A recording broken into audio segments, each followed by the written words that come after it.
So I'm sure you watched. What was your impression of Amanda Knox?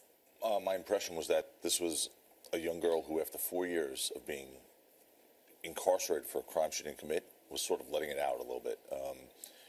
People were quick to criticize her reactions, her emoticons, all these different things. But, here's someone who was in a jail for 4 years as a young teenager, having things happen to her that we wouldn't wish upon our worst enemy. And I think you have to understand and put it in perspective when you see her reactions. I mean, this girl, in my opinion, and I said this from day one when I was there early, was stone cold innocent.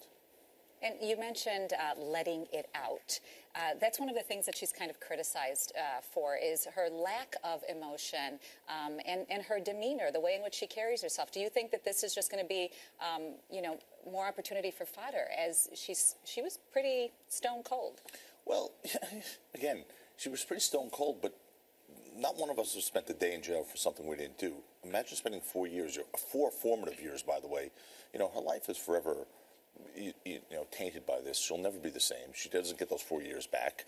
The fact that she's angry, because I did see anger, in that interview, and I don't blame her. I mean, could anyone really blame her for being angry, for going through this process and having aspersions cast on her that were baseless? Were there any legal revelations to you? Let me just play you one clip where Amanda Knox talks about drug use. Apparently, a lot of marijuana she smoked when she was in Italy. Let's listen to that bite. How high were you? I had smoked a joint with Raphael, and what that did to my memories was it made them less concrete, but it didn't black them out and it didn't change them. You remember with clarity that you did not go out that night. You stayed in the whole night.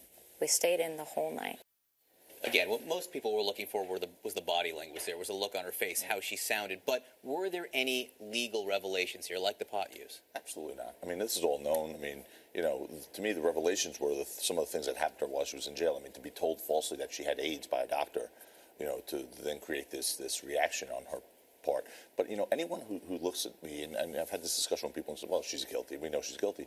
I ask them, just intellectually, give me one piece of evidence that proves she's guilty. There is not one piece. As a matter of fact, she'd have to be the luckiest human being in the world to have not had one stitch of DNA in that crime scene if she were involved. And it's just impossible. And she really had nothing to do with this.